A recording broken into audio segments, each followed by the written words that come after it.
I'm going to see if I can do this successfully because I'm a pacer. Thank you for the invitation. Appreciate it.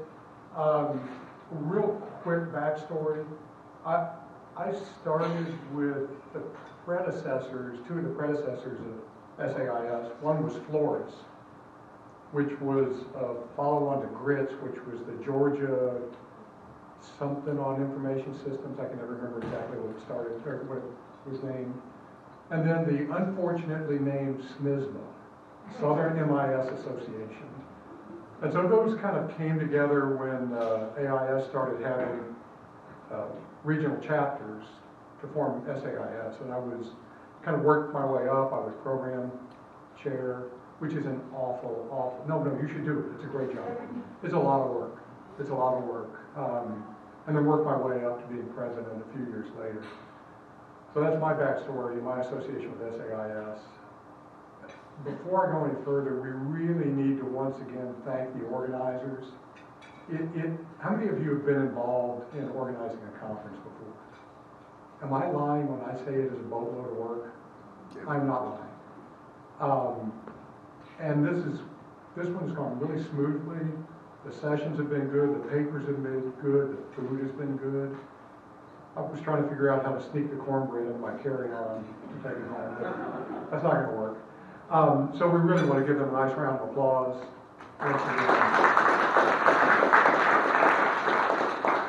So I was tasked with talking about the future. You know, Mary did a great job of laying out the past, and now I've got to follow that, try to live up to her standard, talking about the future. The good news about mine is I get to make stuff up. You know, Mary had to deal in facts and evidence and history, and I just get to make stuff up. So you may disagree with some of this. I'm happy to hear about it if you do. I'm married, so I'm used to being disagreed with, and don't let that bother you at all. And I want to see if this works. It's not working. So I'm going to talk to you about two things. Where do I see the future of IS going, and where does AIS fit into it? I think that's a really critical thing for us to think about. Oh, you have to plug the little USB thing into the computer. Who knew that? All right, thanks. But I want to start off with a quote. It's one of my favorites from Heraclitus. No one steps in the same river twice, for it's not the same river and they're not the same person. And I want you to keep that in the back of your mind as I go through what I think is happening with the future of IS and kind of what we need to do about it as a group. That's not an exact quote. I had to kind of update the language, but you get the idea. So we are facing some incredible challenges and big changes. The world is way different than it was a few years ago. I mean, think about all the stuff that hasn't happened in a long time. A true pandemic, like we haven't seen since, what was it, 1900 what? When was Spanish flu? 1918. You know, we've got a major war in Europe with nuclear implications. If you're old enough, you remember the nuclear attack drills where you get under your desk. I think that just made it easier to find the bodies, you know, after the, you know, getting under your desk. What good is that? And we can go on and on and on and on and on. And so we're facing some unprecedented challenges in terms of how to adapt to that. Making things a little bit worse is we face some pretty significant demographic and political headwinds. I'm not going to get into politics, but I think we need to face up to these things. College enrollments are supposed to drop by more than 10% by the end of the decade. I'm a little skeptical of this, but only a little. You know, we've been hearing about the demographic cliff for at least 10 years now. But at some point, it's going to catch up to us. And I want to show you this chart. I know you can't read this. Blue is good, red is bad. The darker red, the worse, in terms of anticipated declining enrollments. If I counted correctly, There are 9 blue states, and that leaves 41 that are colored red. So 41 out of 50 states are facing significant enrollment declines by the end of the decade.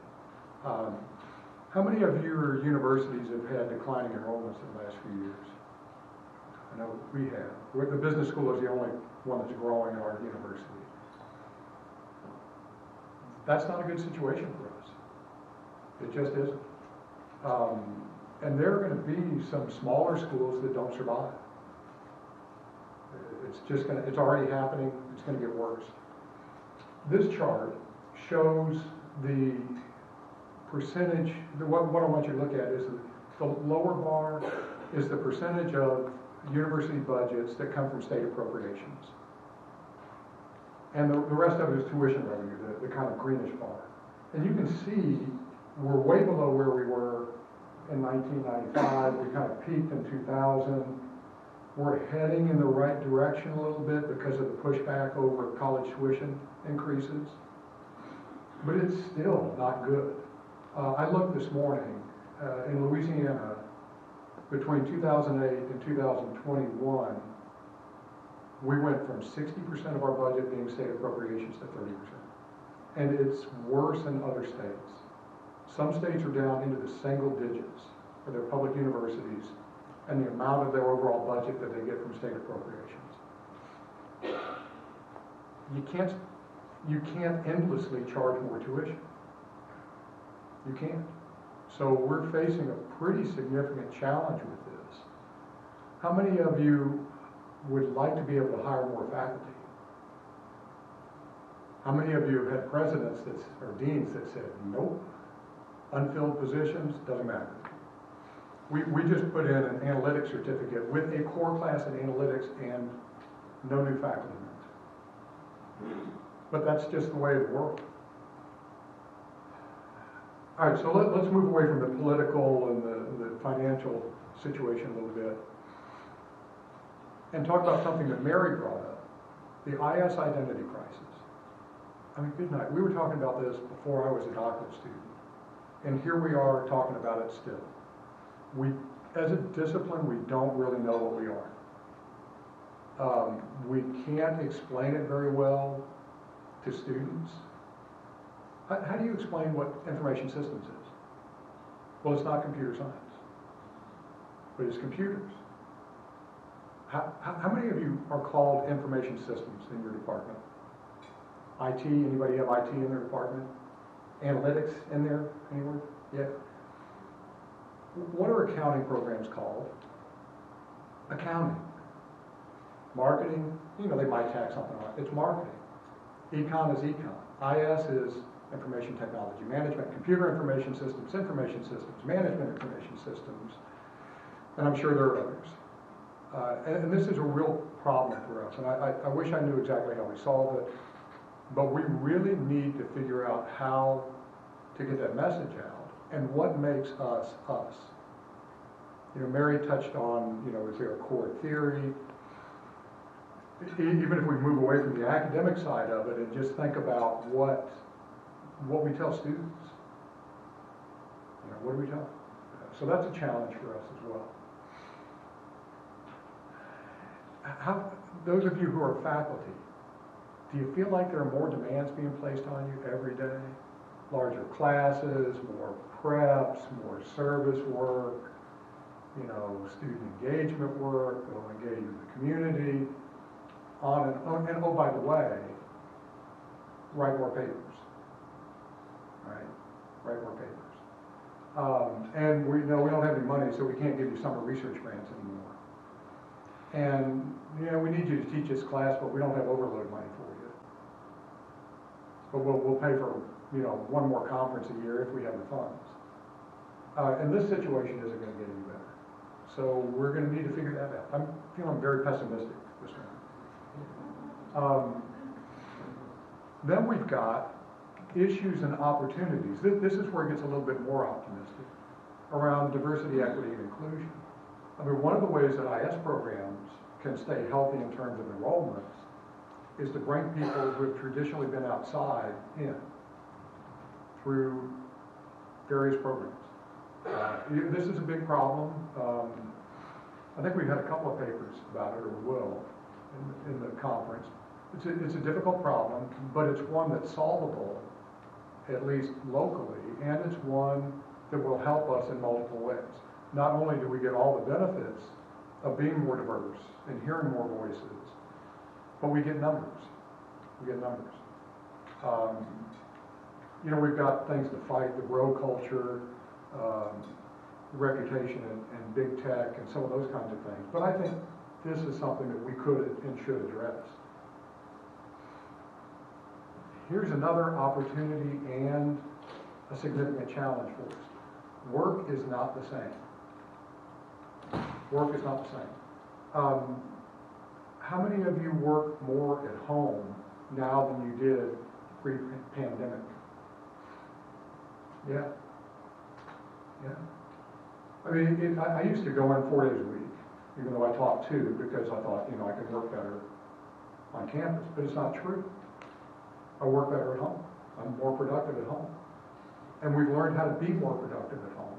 You know, negotiating those work family boundaries, getting the tech down, learning how to use the tech appropriately for a lot of benefits. That's going on in almost every aspect of work, certainly every aspect of knowledge work, where we have most of our focus. We need to embrace this because it's a challenge for us, but it's a significant opportunity. How many of you like Zoom? How many of you use Zoom anyway? Or Teams or Skype or whatever it might be?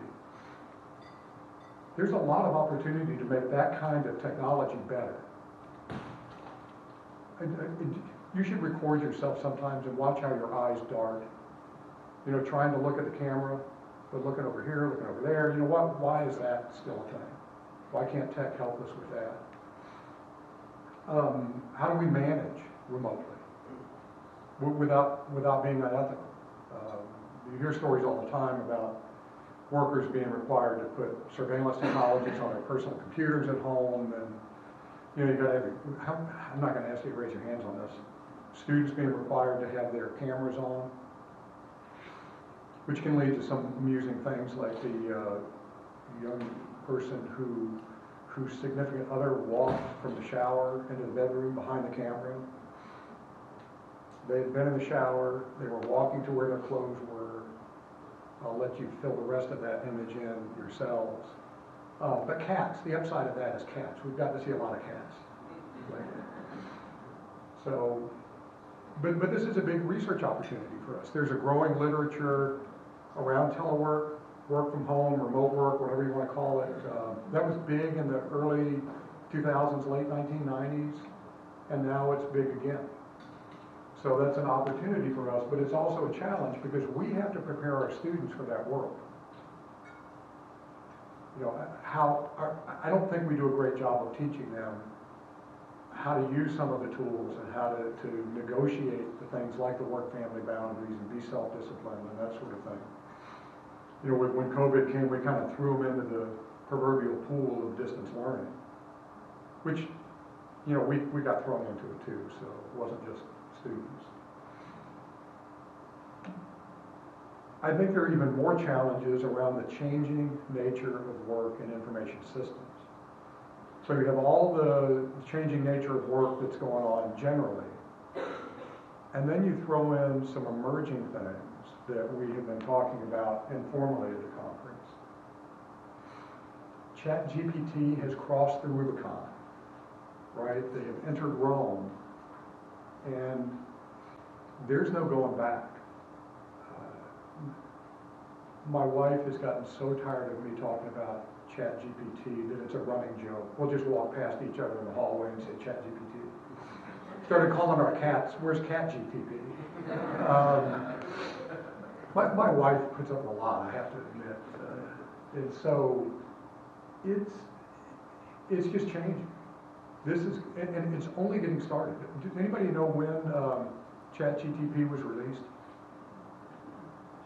It's in November, right? That wasn't that long ago. Now, GPT was around before that, but ChatGPT came out in November. And it came out with using GPT-3. Then they made some upgrades, they call that 3.5, and now they've released GPT-4, which is significantly better than 3 was. In a matter of, what is it, mid-November, we're in mid-March, you know, I can't count, but it's not very long. I want to show you an example here. And I know you can't read this. So I asked ChatGPT, please write a Python routine that can scrape Twitter posts from the last 30 days based on 1 or more hashtags. There it is, 30 seconds later.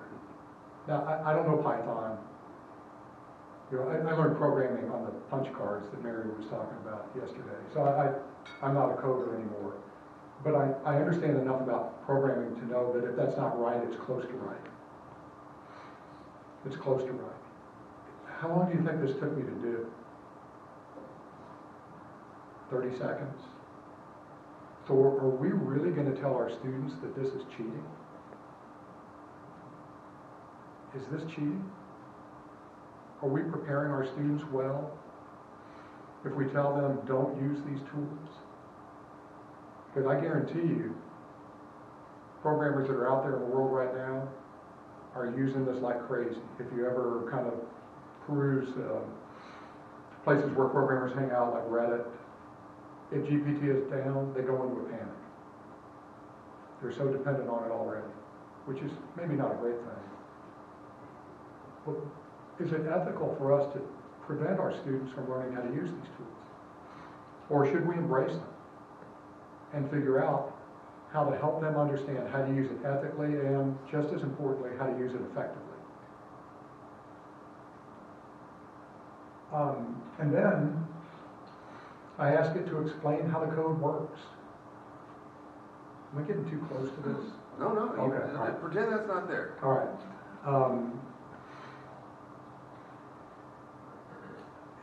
It explains how the code works. Do you understand the significance of this? What does that mean for teaching things, for teaching code? And so this is a big challenge I want you to walk away with if you're not already thinking about this. How can you integrate tools like this into your teaching? Because trying to prevent it is a fool's errand. You're shouting at the top. You can do it at the top of your lungs. It doesn't make a bit of difference, and nobody cares. They're going to use it anyway. Have you tried the AI detectors for writing? Anybody tried it? I put in something that was totally done by ChatGPT. Well, there is a moderate chance that this was produced by a human. Put in something I wrote a number of years ago. We are certain this was written by AI. I am not sure what that says about me, my writing, or my thought processes. It's either really good or really bad. You know, what do? If you try to prevent it, it's an arms race that we'll never win. So what we need to figure out is how do we embrace this in a way that's both ethical and serves our students well in the futures that they're going to see. Now, I don't know when, I don't know, exactly how, but I think it's inescapable that we're at the cusp of something big. Any of you remember Peapod? Anybody know what Peapod was? Nope. It was one of, if not the first, online grocery delivery systems. A lot of hype, complete failure. It didn't last long.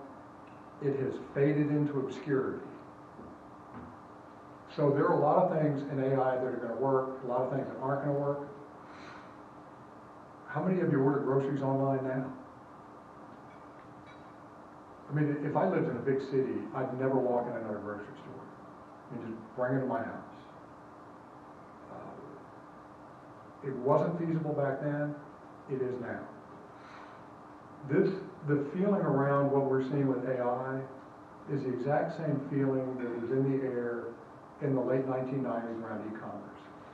Unlimited possibilities, and the world is never going to be the same. And the younger people here, the students that are here, How many of you routinely carry cash?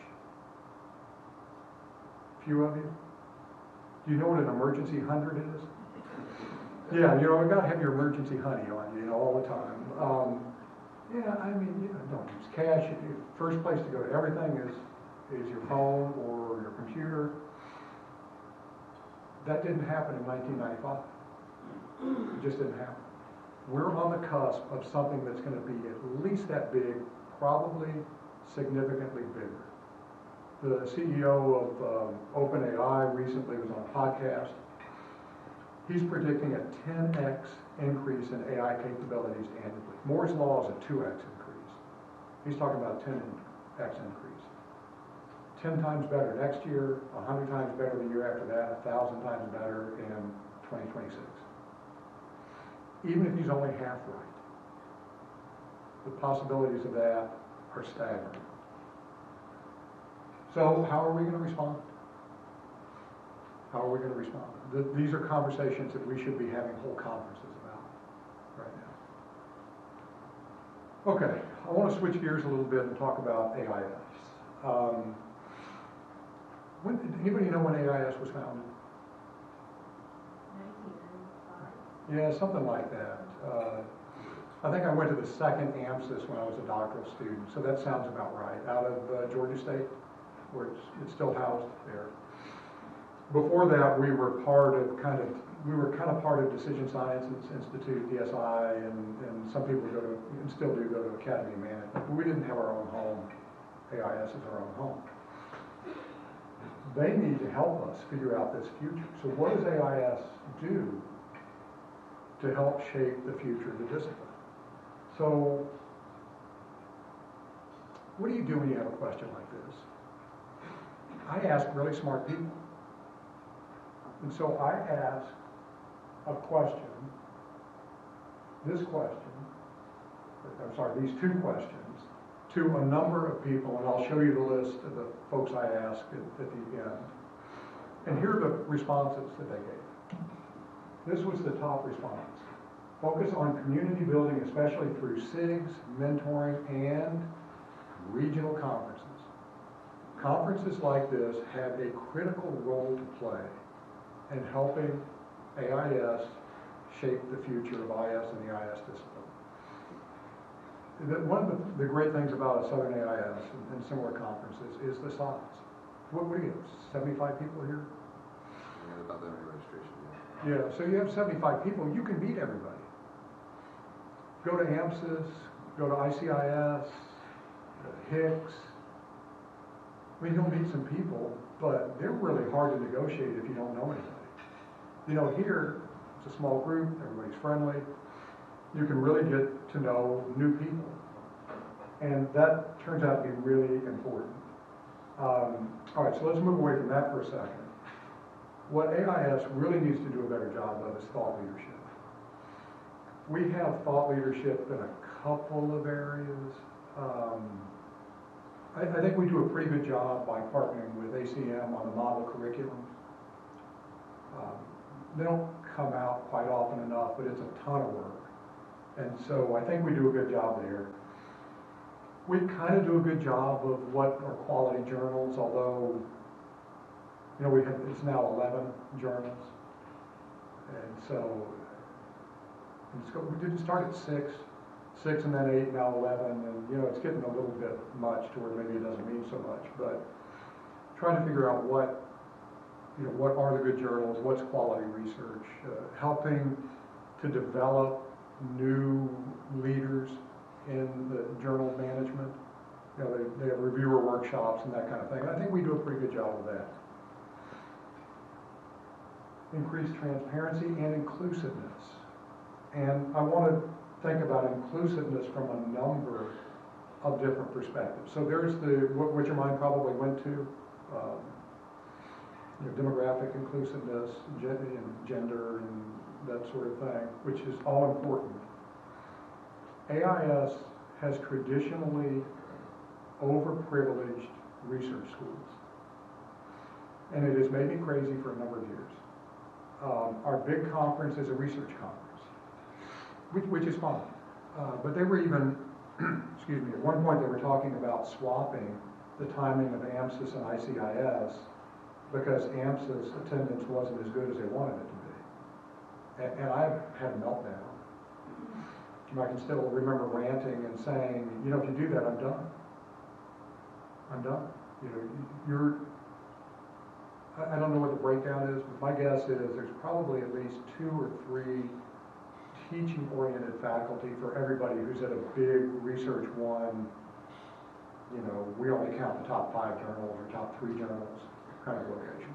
And so AIS really needs to step up and be more inclusive in the kind of people that they bring into the senior leadership fold. And they're doing some things. I mean, Mary, do you know when they started the VP for Education? No, when they elevated it to a VP level. I don't think it was there initially. I wasn't the first one. No, the first one was Roy. So,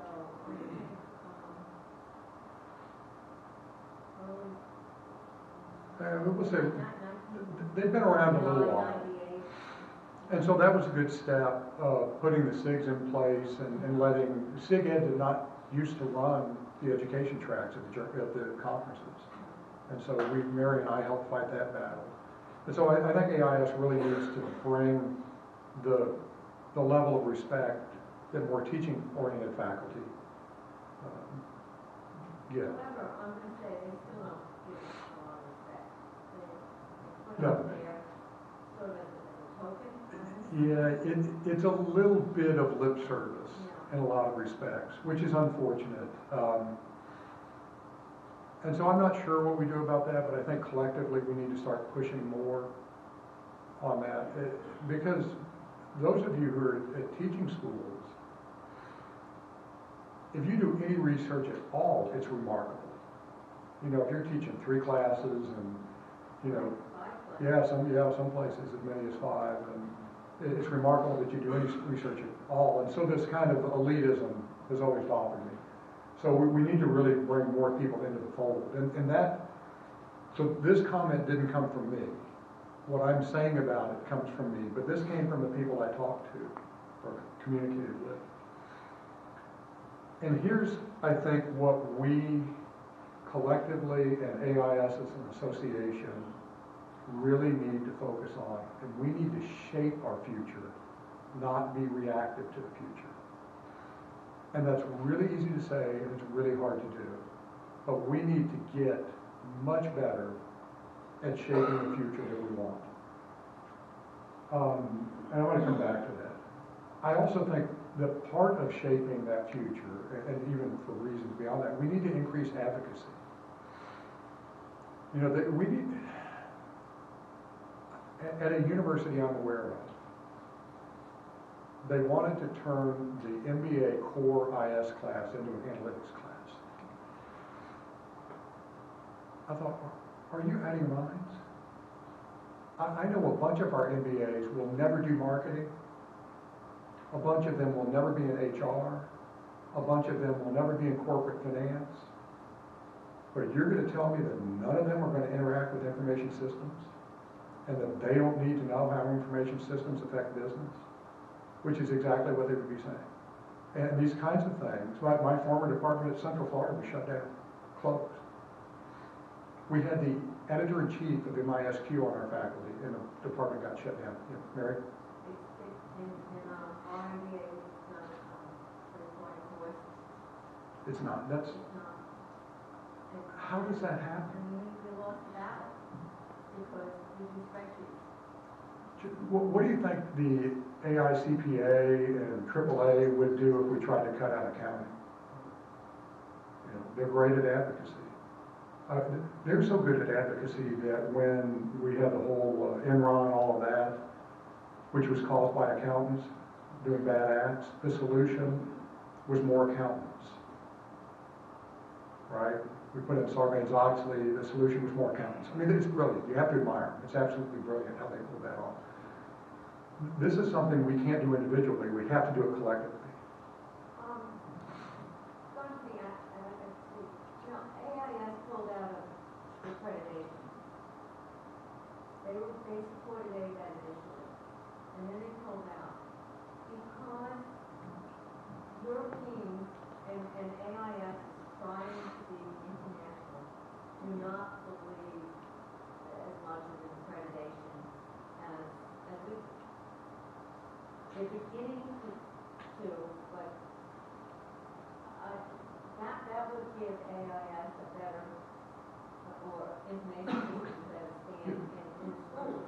It was needed for accreditation. Well, I think you're right. AIS should be advocating and working with AACSB, with Equus, with ABIT. And this is a way that they need to step up, and I think we need to push them. Because they can get data, they can commission studies and do things that we can't do on a local level. What are best practices, that sort of thing. And I want to thank everybody. Here's the list of people. I'm not going to read the names to you, but you'll surely recognize some of these. These are the people that I talked to or communicated with. They've all held some positions of leadership in AIS, which is why I reached out to them. There are several former presidents on there, vice presidents, that sort of thing. I wish I could have asked more people, but it was hard enough to manage this. So I want to leave you with a couple of thoughts. The future's unclear, but we're adaptable. We are in a profession that's based on change as much as any other profession, more so than virtually all of them. We embrace change, we know how to deal with it. And so we need to use that as a strategic advantage for us. So I think we're well positioned to deal with the future as long as we think carefully about it, think collectively about it, and get out in front of it. And so I'm going to leave you with this, and I'm going to read it because I want to get it right. We stand on the brink of an uncertain future, but with our adaptability and dedication to continuous learning, we have the power to not only navigate the future, but to shape it into a world we can be proud of. And I hope you agree with that. And that was written by ChatGPT. I edited it very slightly. So I'm happy to take questions. Anybody have anything they want to say? Really? You're going to give me another after we went on for like 20 minutes after Mary's talk. One thing is that the people that do know and understand about us actually look to us. I think they look to us for leadership, our colleagues in the business schools and so forth. I really don't need it. It's not what I have to say. But I haven't risen to that challenge. They look to me. I have lots of former students come to me about ChatGPT. What do you think about ChatGPT? And at first I was like, it's cheating like everybody else. And then I started thinking about what to say about the future and how we can mold it. And I think reputation builds on itself. So if we had more of a reputation for thought leadership among our colleagues, and that would spread and more people would come to us about it. And since generally, hopefully, we're more articulate than the computer scientists, I'm a former, computer science person, then that would build on itself as well. And it wouldn't just be not computer science, come to us for our informed business and social thoughts on these changes. I don't know how to get that impression across, but I think it's important that we do somehow. And if you're interested in having a say about these sort of things, getting your thoughts out there, you ought to consider contacting CAIS. Under Fred Niederman's leadership, there's been a little bit of a shift to publish interesting things that may not be as well developed as what you might see in an OISQ or that level of journal. So he wants to see things that are interesting and important out there, even if they're early. He doesn't want to wait until everything's rigorous and tied down, because then it's not interesting to the outside world. It is to us, but it's not too much of the outside world. To investigate what? I was just joking because, in my institution, for example, when we have these conversations about ChatGPT, everybody is not scared to express their opinions, they're cautious about it. So now we're forming committees who are going to further investigate this, come up with proposed policies on how we should address the issue at the organizational level. So that's 35 years from now. Do you know that's actually, I'm not sure this is true, but I have read that there's a CIA workbook on how to slow down progress, and that's one of the techniques for the committee to look at. That's the good thing about Zoom. You know, you turn the camera off and sneak away. I have a perhaps slightly more optimistic view of the future than what Craig's been mentioning. I've been in this business for a long time. I've been a faculty member for 40 years now. And I think one of the reasons that IS has been on the defensive for a long time, courses have been cut, programs have been shut down, is that until I would say about 5 or 7 years ago, there were very few deans who were with an IS background. So we have deans from finance, deans from marketing, deans from operations. Those areas never had to justify themselves. Now, on my fingertip, I can count at least 11 deans who work in the IS area. So my recommendation is the senior people apply for more dean positions from the IS. Once you have people in leadership positions in schools that are from the IS area, there's less of a need to justify. They understand, and there's an opportunity to grow. But talk to me before you do, all right? And I'll tell you what it's like. And we have at least 2 or 3 presidents I can think of off the top of my head. They're IS. So you're exactly right. And that's a good thing. If you're interested in making a broader impact, for all of its challenges, academic administration is a good way to do it. You can really impact thousands, literally thousands of students at direct school. I want to warn us, I don't want to make this all about AI, but I do want to give us a little bit of a warning. We owned e-commerce in the late 1990s and the early 2000s.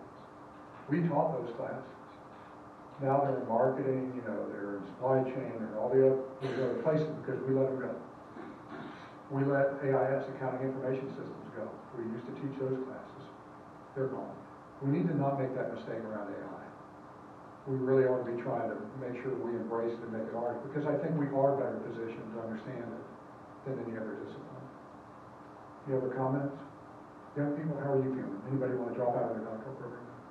No, I think we're overall in really good shape compared to a lot of other disciplines, but I don't mean to be pessimistic.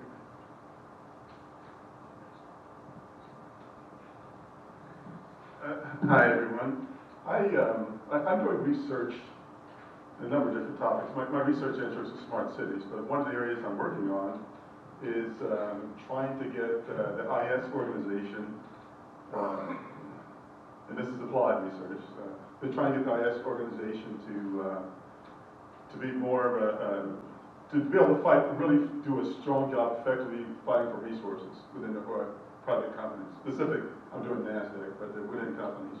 And one of the challenges I had with doing the research is that I had to reach outside the IS field to be able to validate processes, things to be able to make them happen. So leadership, we definitely need to have that, but from the scholarly leadership, we need to be able to address that also, because sometimes the older you are, when you're getting advice, they want to stick with that same model, and that model, you have to you got to be able to step outside the IS space. So. I'm not sure if anyone agrees with that, but that's what I found. I mean, I think that's an excellent point. We're a bridge discipline, you know, fundamentally. We're the bridge, and so to the extent that we can reach out to others, we can become not just a bridge, we can become a hub. I think one of the things we need to do is to decide how can we have a unique program. We did that in our program 5 years ago. We said, how can we make our Master of Science in Information Systems unique, different than all the programs? And if we can't do that, then we should just disband the program. And so we did that. We got together, and it was hard. But we said, we want to make CIOs. We want leaders in information systems. And that required us to redo all of our courses, because our undergrad program had database and telecommunications, and then the graduate program had database and telecommunications, and the same faculty taught those same courses, and even sometimes used the same textbook. So we had to sit down and say, how do we make this master's program different, unique, and stand out? And we did it. And I was telling all the young people, we went from 50, which is a small number, to 425 to 450 in 5 years. We have a huge growing program, lots of international students. Our program is different than Alabama. Our program is different than Auburn main campus. Auburn University Montgomery is a different program, and we're not even a big city. We're the capital city of 250,000. But we said, how can we be different completely than all of our predecessors? Now, that doesn't mean everybody should go into the CIO game. Maybe we should go somewhere else. But the faculty strengths and weaknesses have to be discussed. We really had to revamp the whole thing from scratch and create strategy courses and courses that are completely different and not even the same kind of functional area kind of course, but going into different areas. So I really recommend looking at that in terms of being unique. Now that's going to require faculty to change dramatically because we say we like change but we're like everybody else. We want to teach the same course, we want to have the same preps. We're busy.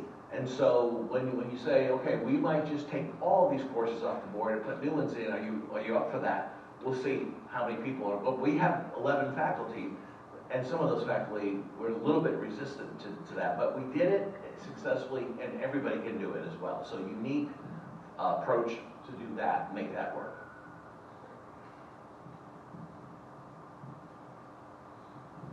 Reluctant faculty, that's just kind of hard to picture. Any other comments? Younger folks, what do you think? I have a comment. Read David and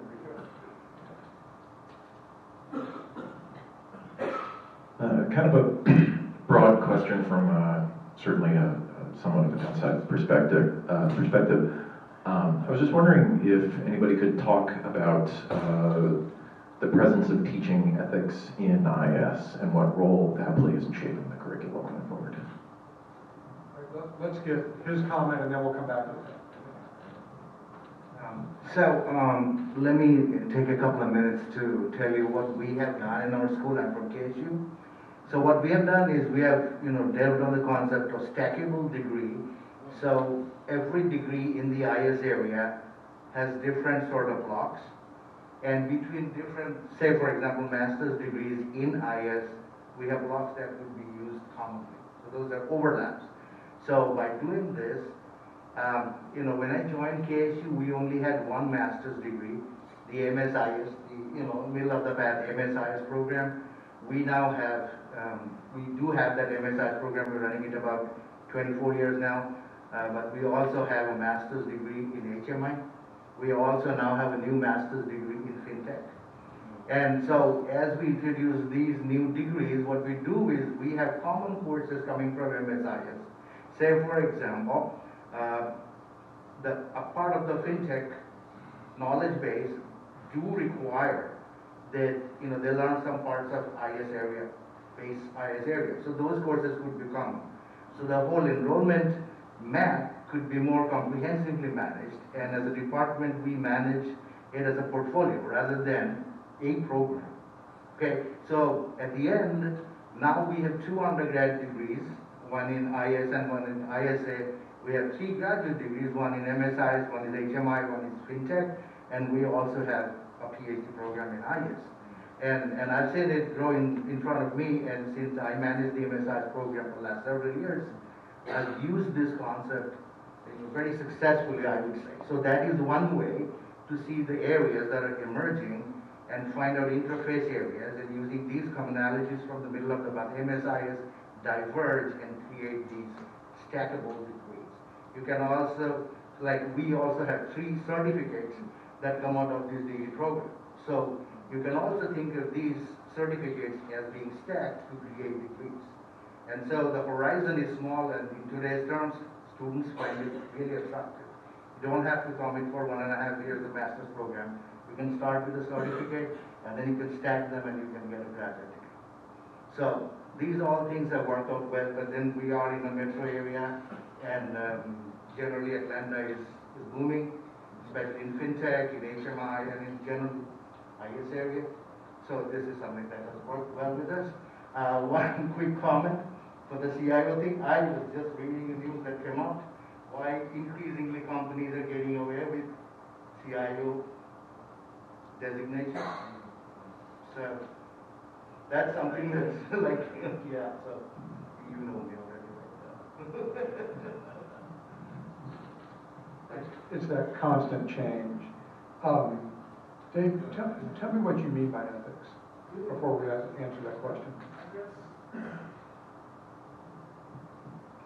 In my role as an assistant editor and talking to different instructors over the past year, it feels like there isn't a hardened set of an ethics curriculum in IS that the entire curriculum can really,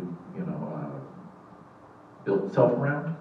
It seems like there's a lot of things that we're talking about ethics within individual subtopics, but not a broader perspective to give the curriculum a sense of identity that I think is kind of what's being touched upon here. That's been an ongoing battle for business schools, for ACSB. They have ethics required, but most places it hasn't really that much. So, yeah. I guess with that in mind, if anybody's interested in writing an ethics textbook, that would be great. I'm listening, I'm all ears, and I'll be over at the registration desk if you want to talk about it. I think what most of us do with the ethics is we put it in different courses. We don't have an ethics course. I don't know if we even have the room for an ethics course, but we'll touch it. We'll have a session on ethics in systems analysis or database or whatever, and that's how we address it. I think if I'm going to pick on accreditation, you've got to address ethics someplace in the curriculum if you're looking at accreditation, and you have to show where it is. And so it's a textbook for a specific course might be difficult, but having it in the different topics. A quick question, how many of you are Research 1 schools? Okay. And when you're talking about inclusive, I was at a Research 1 school, and they don't value our research, and they don't value the fact that, and they give us 3 journals, right? 3. And we're supposed to, all of us, supposed to publish in those journals every year. Well, if you do the numbers, there's not enough space in those 3 journals. And somehow, I think we need to get our deans and who's ever in leadership to recognize that there is other research in IS besides the research in MISQ and ISR and JAIS, I guess, is the 3rd one now that they'll look at. And how many of you research in curriculum development, pedagogy? Okay, not as many as I thought. But, that to me is a lot of what Craig was just talking about. We're all teachers, we're all educators, and that research is not valued. It's not valued by the deans. It's not valued by the tenure committees. And I think somehow we have to tell them, we've told them, but and that goes back to the AIS leadership. We need more leadership in AIS from smaller schools, non-R1 schools, from teaching schools, to change the environment, to change the culture there, to give it more respect. Even the people at Research 1 schools, you, me, we teach. And to me, the difference, when I started at GW 30 years ago, I was told, find what I liked, and excel in it. And I loved the pedagogy, and that's what I did. And I think I excelled in it. Today, when they hire somebody, you know what they tell them? You have to research, you have to publish in these journals, otherwise you won't get tenure.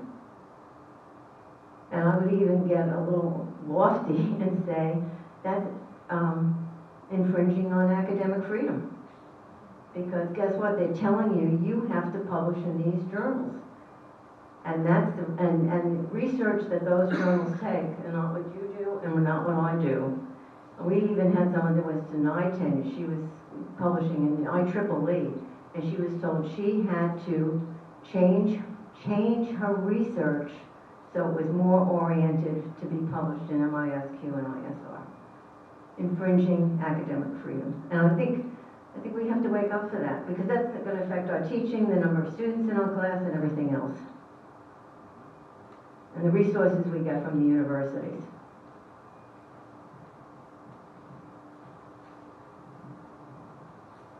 Well, and that is often unfortunate, but sound advice to junior faculty at more research-focused schools. Don't spend much time on your teaching. Make it just good enough to where the dean doesn't hear about it. And as long as you stay off the dean's radar, you're okay. Nobody will care. Yeah, don't do service. That's good advice. No, just kidding. But I think we actually can shape that future. I mean, so there's 70-ish people here. If all 70 of us and an equal 70 at Midwest AIS and some other people got together and nominated a slate of candidates, or nominated somebody, got behind one person. I'm not proposing anybody. It's nothing like that. AIS would have to listen, because I'll bet that no candidate that gets proposed outside the nominating committee gets more than a handful of people behind them. You know, 150 people get behind somebody, they'll have to take notice. But that's what I mean when we need to shape our future. And folks of our generation have done some things, but we haven't done enough to kind of shift the mindset at AIS. We can just vote now, everybody raise your hand in favor of Craig. No, that was exactly why I made my comment. No. Second. If nominated, I will not accept. If elected, I will not serve. Being on AIS council was like running my head into a wall, continuously. I know. Because, you know, it's vice president of education, and then we're like, you're there, nice, you know, just stay over there. And to get anything done, now, there are several that have come after me, like Heike. He got a lot of stuff done. He's a big force. But there are people that have been in that position. I don't even know who they are. And if I say, you know, you're going, oh, who the heck are you? I think I know a lot of people that have been instrumental in CAIS. We've had the largest track at AMSIS. Craig and I are both editors for the education track. And these people put up and elected as vice president of education. We have no idea what they ever did to help education, because we don't know who they are. And so it goes on. But I think you're right. I think we need, what is it, groundswell? Grassroots campaigns can work. And I do want to, before we close out completely, I do want to say that we shouldn't be critical of the leadership that AIS has had, because we see the world through our own eyes. And they come out of the R1 big research school traditions, and that's the way they see the world. So they are not, you know, trying to put the boot on the necks of educators. I mean, that's not what they're doing at all. They just do what all of us do, see the world through their own eyes. But I would encourage you to get involved. Get involved, seek out publishing your ideas. If you have some ideas around pedagogical or educational research, you can run by me or Mary. We can kind of give you an idea whether or not we think it has a chance in CAIS. You can nominate us as AEs. You know, get your ideas out there. Right. Thank you very much. Real fast, before you escape, we wanted to thank you very much for coming and speaking. We had a token of our appreciation for you as well. We'd like to give you our Keynote Speaker Award for this year, for being our future of IS. So thank you very much. I think it's going to wrap up our morning keynote. We have about a 15-minute break, and then we have a couple of presentation sessions up until about noon. So continue to build that scholarship through community. It was really good to see everybody out here. The conversations, the thoughts, and the questions about how we can build the community and get involved in the bigger community was really cool to see. So enjoy the rest of the day, and I hope to see you all at lunch, and I hope to see you all volunteering to help next year. So.